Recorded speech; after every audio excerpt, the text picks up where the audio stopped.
The psychology behind seasonal markets. What if one of the biggest forces in real estate isn't economics, but psychology? Imagine seeing an empty restaurant. Some people assume something must be wrong.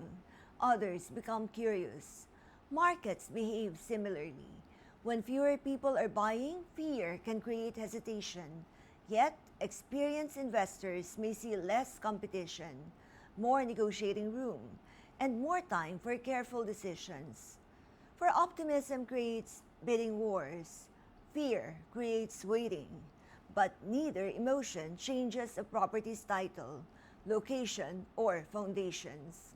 That's why successful investors learn to separate evidence from emotion.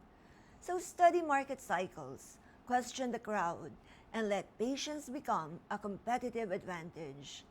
Human behavior can create opportunities even before economic indicators reveal them. The investor who understands psychology is less likely to become controlled by it. Remember to follow Housing Interactive for strategic market insights.